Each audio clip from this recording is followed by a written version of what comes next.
कार्य क्षेत्र में घूमना, ठीक है। अगर आप कुछ इस तरह से अपने आप को, क्योंकि कार्य क्षेत्र में शनि बैठा है और शनि के साथ चंद्रमा बैठा है, तो चंद्रमा गति है। चंद्रमा 2.5 दिन में राशि बदलता है और शनि 2.5 साल में बदलता है। तो इन दोनों का जो कंजक्शन है वो वैराग्य योग बनाता है, संन्यास योग या विष योग कहते हैं, पॉइजन। लेकिन यही पॉइजन दुनिया की सबसे बेस्ट मेडिसिन भी होता है। तो भी उसको कुछ होगा नहीं, देखिए ये आपका माइंड जो है ना वो नेगेटिव मैनिफेस्टेशन कर रहा है। क्यों कर रहा है? क्योंकि प्लूटो है यमराज। तो मृत्यु ने आपके जीवन की जो सकारात्मकता थी, जो फिलोसफी थी, उसको नेगेटिव कर दिया। अब आपको, मैंने क्यों कहा आपको कि आपको पास्ट लाइफ रिग्रेशन कराएंगे, तो आपको बार बार अभ्यास कराएंगे तो आप अपने पूर्व जन्म में चले जाते हैं। तो वहां पर तो आपका शरीर बदल जाता है, ठीक है। तो वो जो व्यक्ति आपके साथ बहुत ज्यादा टच में था, सपोज करो बच्चा था, तो वो वहां किसी और शरीर में हो सकता है, वो बुजुर्ग हो सकता है, ठीक। लेकिन उसकी भावना आपके प्रति ऐसी ही होगी जैसी इस जन्म में है,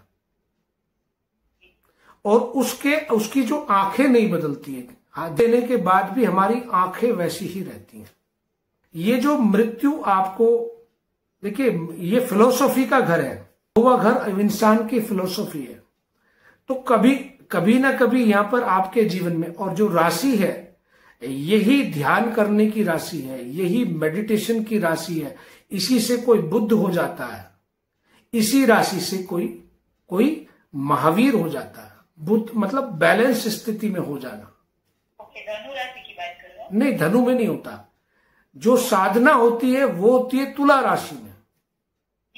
तो उसमें आपका बैठ गया प्लूटो, और प्लूटो जो है यमराज है, वो डिटैचमेंट देगा, वो दुख देगा, वो आपकी फिलोसॉफी को नेगेटिव करेगा।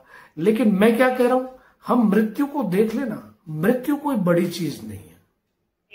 हाँ, नहीं, आपने जो एक बोला ना उससे मुझे पॉजिटिविटी आई अभी तक। लेकिन वो क्यों गया है उसका एक कारण है। देखिए अगर वो नहीं जाता तो तुम्हारा प्लूटो कैसे काम करता 9वें घर में बैठकर। 9वां घर तो व्यक्ति की आस्था है, धर्म है, ये गुरु की तरह से काम कर रहा है। ये यमराज इस हाउस में बैठ के आपके साथ गुरु की तरह से काम कर रहा है। वो मृत्यु दिखा के आपके जीवन में बोध पैदा करना चाहता है। नहीं, हम क्षत्रिय राजपूत। अच्छा, क्या नाम लिखते हैं पूरा? भुवनेश्वरी सिंह। भुवनेश्वरी बा। अच्छा। हस्बैंड का नाम ब्रिजराज सिंह जाडेजा। जैसे ये रविंद्र जाडेजा अभी पता है तो उनके नाम में जडेजा और आपके में बा। नहीं, सरनेम है जडेजा, सरनेम है, उनमें सिंह, SIN, हस्बैंड में सिंह और लेडीज में बा। देखिए आप कुछ चीजों को, ज्योतिष जो है ना वो हमारा दर्पण है समझने के लिए, ठीक है। अब मैं जैसा दिख रहा हूं वैसा ही शीशे में खड़ा हो जाऊंगा तो वैसा ही दिखूंगा ना। तो अभी आपके पंचम स्थान में मंगल है, ठीक है। तो बुध के साथ है, तो बुध के साथ एक लड़का है और एक लड़की है, ऐसे समझिए, एक बेटा है एक बेटी है। तो मंगल जहां होता है वहीं जीवन की ऊर्जा होती है। तुम्हारे जीवन की ऊर्जा पंचम हाउस में है। पंचम हाउस क्या है? आपकी संतान है। पंचम हाउस आपके इमोशन है, आपकी भावना है, आपका सीखना है और आपका सिखाना है, और ये पूर्व जन्म का हाउस है। अब मंगल जहां देखता है चतुर्थ दृष्टि से, वही इस जीवन का लक्ष्य होता है, ठीक है। तो आपका मंगल देख रहा है 8वें घर को, और 8वां घर है डार्कनेस का, अंधकार का। जो गर्भ के अंदर बच्चा पैदा होता है वहां अंधकार होता है। 8वां घर गर्भ भी है, और वहां पर केतु पितरों का कारक है। और ये ट्रांसफॉर्मेशन का हाउस है, जहां से व्यक्ति को ट्रांसफर, ये तो मृत्यु का घर भी है 8वां घर। तो अचानक से जो भी कुछ हुआ होगा तुम्हारे साथ, अचानक से हुआ होगा। तो हम आमंत्रित करते हैं। आमंत्रित करने का तरीका होता है कि हम अपने पितरों का आह्वान करेंगे। और आपने बहुत अच्छे दिन फोन किया है कि शायद कल या परसों ही अमावस्या है। तो आपको एक मैं विधान बताता हूं जो आपको करना है, और उसे आप ही कर सकते हैं, कोई ब्राह्मण कोई पुजारी आके नहीं कर सकता, आपको करना होगा। महीने में जब अमावस्या आके पहले एकादशी आती है, तो एकादशी, द्वादशी, त्रयोदशी, चौदस और मावस 5 दिन महीने में आते हैं। इन 5 दिनों में आपने एक उपाय करना है, ठीक है। आपने एक आटे से दिया बनाना है, आटे से दिया, हाँ, और उसमें दूध मिला लेना है। मतलब आटे का जो दिया बनाते उसके अंदर, हाँ, उसमें गीला करने के लिए दूध मिला लेना है। हाँ, और जब दूध मिला लेंगे तो उसका एक दिया बन जाएगा। हाँ, उस दिए को आपने जलाना है सरसों के तेल से या मूंगफली के तेल से या नारियल के तेल से, जैसा आपके यहाँ यूज होता है। हाँ, और जब दिया बनेगा उसमें 2 क्रॉस बत्ती लगानी है। हाँ, दो मतलब जो स्लीपिंग मतलब आती है ना, स्लीपिंग नहीं, अपने हाथ से 2 रुई की बत्ती लगानी क्रॉस करके, तो वो 4 मुंह वाला दिया हो जाएगा, चारों साइड से समझ गई, 2 क्रॉस में ऐसे हाथ। अब दिया बन के अब करना कब है, जब सांझ हो जाएगी, अंधेरा होना शुरू हो जाएगा, तो आपने अपने मेन गेट पर जलाना होता है। मतलब राइट साइड, लेफ्ट साइड, वो कोई भी साइड जलाओ, उससे कोई महत्व नहीं। देखिए, आपका जो फेस है वो साउथ की तरफ रहना चाहिए, दिया जलाएगा। साउथ की तरफ से दिया जलाना है। हाँ, और दिए को जलाने से पहले पानी लेकर जाइए साथ में, उसमें 1 चम्मच गंगा जल, और घर का पानी 1 लोटे में, और उस पानी से वहां छींटा लगाना है और वहां पर दिया रखकर जला देना है। तो जब आप दिया जलाएंगे तो चारों साइड से दिया जल जाएगा, ठीक है। और तभी आपने बोलना है अपने मन से, ठीक है, मैं अपने पितरों और अपनी कुल देवी का आह्वान करती हूँ। मैं अपने पितरों और कुल देवी का आह्वान करती हूँ। अपनी भाषा में बोलना है या अपने मन में विचार करना है, इमोशनल, ठीक है। मेरे जीवन में पुत्र के संकट को लेकर, पुत्र के जीवन की जो समाप्ति हो गई है ऐसे में, उसको लेकर जो कष्ट है, उस कष्ट को मेरे पितृगण दूर करें। हाँ, और मुझसे अगर कोई गलती हुई है, ठीक है, तो मुझे मेरे पितृ माफ करें, क्योंकि मैं तो आप ही की संतान हूं, आप ही का बालक हूं और आप ही की वंशज हूं। हाँ, जाने अनजाने कोई भी गलती हुई है तो आप मुझे क्षमा करें। हाँ, और मैं हमेशा अपने पितरों के लिए वह सब करती रहूंगी जो मुझे जानकारी होगी। देखिए, बात ऐसी है, वो माने या नहीं माने, जो चीज है उसको मानने नहीं मानने का कोई मतलब नहीं है। सूर्य है तो है, अब बादल आगे कोई आदमी कहने लगे सूर्य तो है ही नहीं, सूर्य तो फिर भी है। नहीं, आपको संतान का योग है, ठीक है। और ये तो मैं यहाँ पर नहीं कह सकता कि पुत्र या पुत्री, लेकिन आपको वही होगा जो आपको इच्छा है, आपके अंदर आकांक्षा है गहरे में। इस शरीर के द्वारा तो इतना ही था, ठीक है। आगे जो आएगा शरीर अलग हो जाएगा, ठीक है। और आपने दिया जला लिया, दिया जलाने के बाद में आपने राइट हैंड में 1 लौंग का जोड़ा लेना है। ओके, लौंग का 2 लौंग लेने हैं ना। हाँ, और आपने ये मंत्र बोलना है, ठीक है। ये 31 टाइम, या आप इसको 5 मिनट से ज्यादा बोलना है, ठीक है। श्वास अंदर, ओम पितृभ्यो नमः, ओम पितृभ्यो नमः, ओम पितृभ्यो नमः, हाँ, ओम पितृभ्यो नमः। फिर उस लौंग के जोड़े को जलते दिए में डाल देना। ये जो पानी का गिलास है ना, लोटा, इस पानी को दक्षिण दिशा में मुंह करके किसी भी गमले में, किसी भी मिट्टी में, किसी भी पौधे में, कहीं भी छत पर दे सकते हैं। बस आपका साउथ की तरफ फेस होना चाहिए, लेकिन डालते समय आपका फेस साउथ की तरफ होना चाहिए। साउथ की ओर होना चाहिए एकदम अच्छे। अब आपने सुबह के समय इस दिए को उठाकर अलग रख देना है। ओके, मतलब जो दिया मतलब बुझ जाता है फिर उसको अलग रखना है। हाँ, और ये कार्य आपने एकादशी, द्वादशी, त्रयोदशी, चौदस और मावस और इसके अलावा हर संडे को करना है। तो आपके पास जो है 5 दिए इकट्ठे हो गए अमावस्या तक, ठीक है। हाँ हाँ। तो अमावस्या के उपरांत उनको जल प्रवाह करना है। ओके, 6 रोटी है उसे पूरी। हाँ, अमावस्या को, सिर्फ ये काम अमावस्या को करना और कभी नहीं करना, ठीक है। अमावस्या के दिन। हाँ, और उसमें नमक नहीं देना है।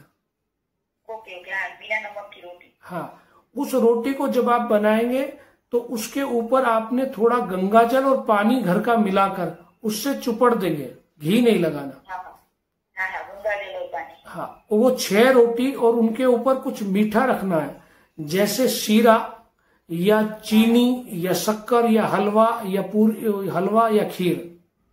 हाँ, मतलब कुछ भी स्वीट रखनी। स्वीट रखना है उसके ऊपर, और उसको फिर आपने दक्षिण दिशा में उस थाली को करके, ठीक है, और पानी साथ में करके फिर बोलना है हाथ जोड़कर, मैं अपने पितरों को ये अन्न अर्पित करती हूं, मेरे पितर इनके माध्यम से ग्रहण करें और मुझे आशीर्वाद दें। और मुझसे कोई गलती, भूल चूक हुई है तो क्षमा करें, क्योंकि मनुष्य की योनि में तो भगवान नारायण भी खुद आ जाते हैं, तो वो भी शनि के अधीन हो जाते हैं, ठीक है। तो कोई कर्म फल है, उससे आप मुझे मुक्त करें और मुझे आशीर्वाद दें सुखी जीवन का। तो अगर आप पीरियड से हो तो किसी और से करा सकते हैं ये काम घर में, पुरुष, मतलब मेरे पुरुष से करा सकते हैं, ठीक है। और फिर आपने उसमें से 2 रोटी गाय को देनी है, 2 रोटी कुत्ते को देनी है, 2 रोटी कौवे के लिए, चिड़िया के लिए छत पे रखनी है। सब में पानी का छींटा लगा देना है, ठीक है। और आपने बस इतना कार्य करना है और उनको जल प्रवाहित करना है। आप इस कार्य को अगर 5 महीने कर लिए, भगवान राम को कुल गुरु वशिष्ठ कहते हैं कि हे राम, तेरे पूर्वजों में सगर हुए हैं और सगर के पुत्र भगीरथ, जो अपने पुरखों की मुक्ति के लिए, जिनको श्राप लगा हुआ था, गंगा को धरती पर लेकर आए थे। तो पितृ बहुत महत्वपूर्ण होता है। पितृ का मतलब है आपके अंदर जो डीएनए है वो तो आपके पूर्वजों का आ रहा है ना, और आपके बच्चे के अंदर जो डीएनए वो आपका, आपके पूर्वजों का, और जहां शादी हुई उनका आ रहा है। तो जब हमारे जीवन में कोई बाधा आती है, 4 तरह की बाधा होती है, शारीरिक, मानसिक, आर्थिक और सम्मानिक। जब व्यक्ति को सम्मान नहीं मिलता, चौथी ऐसी होती है। इसे कर्म समझकर नहीं करना, क्योंकि कर्म, ये कर्म नहीं है। जैसे आप अपने पुत्र को प्यार करती थी, दुलार करती थी, लाड़ करती थी, तो वो आपके लिए कर्म नहीं था, ड्यूटी नहीं थी, वो था आनंद। तो ये पितरों के साथ हमने इमोशनल कनेक्शन बनाना है, और अपनी गलतियों के लिए जो भी जन्म, देखिए मनुष्य के जन्म में रहेगा तो कुछ ना कुछ इंसान से गलती होती रहेगी, तो उसके लिए क्षमा याचना करनी है और कुछ नहीं। और आपके पितर आपके ऊपर कृपा के लिए बैठे हुए। सबसे पहले आपके अंदर जो यहाँ पर आपका प्लूटो बैठा है, जो आपकी पॉजिटिविटी को तोड़ रहा है अभी, तो हाँ, तो मृत्यु तो हो गई, अब इसको बोलना पड़ेगा, मृत्यु तो सबकी होती है, कालांतर में सबकी मृत्यु होती है और जन्म भी होगा। अब इसको ये समझाना कि मृत्यु हुई तो जन्म भी होगा, जन्म होगा तो मृत्यु होगी, और मृत्यु होगी तो जन्म होगा। पॉजिटिव हो जाएंगे तभी आपको संतान के लिए जाना है। और ये हाँ, आप इस कल्याण के साथ जाएंगे कि उस आत्मा को दोबारा से यहाँ पर लाने के लिए फिर से प्रयास करते हैं। हाँ, जो भी शरीर में कष्ट हुआ उसको जाना पड़ा, ठीक है, और अब उसको लाने का पुनः प्रयास करते हैं। और हमारे इस प्रयास के लिए परमात्मा हमें आशीर्वाद दे, हमारे पितृ हमारे ऊपर कृपा करें। बच्चा आएगा ना गर्भ में, तो कभी भी आपको ये भाव नहीं होना चाहिए, आप इतनी ज्यादा इतने सकारात्मक हो जाने चाहिए कि आपको ना कोई मृत्यु से डरा सकता, ना अनहोनी से डरा सकता। आप कहेंगे कि जीवन का अंग है, ठीक है, मैं किसी से डरने वाली नहीं हूं, हर चीज यहाँ पर जो हो रही है वो शुभ है। डर पहले से ये बेटे के जाने के बाद कम हो गया है कि मतलब लाइफ में पहले मैं छोटी छोटी चीजों से डरती थी, अभी वो डर थोड़ा खत्म हो गया कि नहीं। आप पहले उसके जन्म का माध्यम बने थे और फिर से आपको ही उसके जन्म का माध्यम बनना पड़ेगा। आपको मैं धन्यवाद ये पॉजिटिविटी लाने के लिए और बताने के लिए। मतलब जो देखिए, जो परमात्मा ने जिस कार्य के लिए मुझे चुना है, ठीक है, तो मैं उस कार्य को करूं। सबसे तो मैं ऐसी बात नहीं करता कि कुंडली के अनुसार जो उसके ग्रह कह रहे हैं, जो गति कह रही है, उसी के अनुसार तो बात होगी हमारी। हम अपनी तरफ से क्या कहते हैं, हम अपनी तरफ से तो कुछ नहीं कह सकते। देवी माँ, कोई देवी की साधना या देवी से आपका संबंध है, ठीक है। जी जी, मैं कुल देवी है ना, उनसे बहुत मानती हूँ, जो हमारे में आशापुरा माँ होता है, कच्छ में है। जहां पर आपका आत्मकारक प्लेनेट बैठता है, आपका आत्मकारक प्लेनेट है गुरु और वर्गोत्तम है, 29 डिग्री का है, और ये दिखाता है कि इस व्यक्ति के पेंडिंग कर्म किस चीज से रिलेटेड है, ठीक है। तो आपके जो पेंडिंग कर्म है इस जन्म में जो अधूरे रह गए थे, वो सेकंड हाउस से हैं। और सेकंड हाउस का मतलब होता है आपका कुटुंब, जहां से आप अपने परिवार की वृद्धि करते हैं। तो आपके ऊपर एक कर्ज है इस जन्म में कि आपको अपने कुटुंब की, और जहां आप शादी होकर लड़की के 2 कुटुंब हो जाते हैं, एक वहां और एक वहां, उसकी वृद्धि करना, उसका संवर्धन करना आपके लिए कर्ज के तरह से है, आप पे ड्यू है आप पे। अब समय आपके इस बच्चे की मृत्यु हुई, ठीक है, तो उस समय राहु आपके सेकंड हाउस से गुजर रहा था। तो कहीं ना कहीं आपका ये जो कनेक्शन है ये भी पितरों को दिखा रहा है, सेकंड हाउस और राहु, ठीक है। तो ये पितर का कनेक्शन दिखा रहा है। और ये आपकी, क्योंकि ऐसी घटना 18 साल में एक बार घटती है जब राहु अपनी नेटल पोजीशन से गुजरता है, जन्म की स्थिति के ऊपर से गुजरता है 18 महीने के लिए। नहीं, ऐसा कुछ नहीं है। कितने साल की आयु थी बच्चे की? 7 साल की। हाँ, 8वां साल में 1 मंथ बाकी था उसका। 2017 में जन्म था उसका और 24 में गया। क्या नाम रखा था आपने? राजादित्य, सुधाराजी आपने बोला ना, राजादित्य। आपको तब तक संतान कंसीव करने के लिए मैं ग्रह नक्षत्रों के अनुसार, और तब तक आप इतना ट्रांसफॉर्म हो चुके होंगे, कोई भी हो सकता है इसमें। देखिए, जीवन में जीवन मृत्यु, कष्ट है, चोट लगना है, आदमी, मैंने ऐसी ऐसी चीजें देखी है, मैंने खुद अपनी मृत्यु देखी है। कोई इंसान नजर नहीं आता आसपास, उसका पुनर्जन्म तब होता है जब हम उसको ये कहते हैं कि तुम्हारी यात्रा आगे की तरफ, उसकी यात्रा रुक गई है। आप जितना कष्ट में रहोगे उतनी उसकी यात्रा रुकेगी। हाँ, तो आपको कष्ट में नहीं रहना। हाँ, बोला कि मैं जो भी कर रही हूं वो तेरे लिए कर रही हूं। लेकिन इंसान क्या होता, अज्ञान के कारण वह सब करने लगता है जिसके कारण, जिससे तुम इतना प्रेम करते हो, उसका कष्ट बढ़ जाता है। क्योंकि वो गर्भ में तभी आएगा, और इस स्थिति में अगर गर्भ में आएगा तो वो फिर उसके अंदर बीमारियां आ जाएंगी।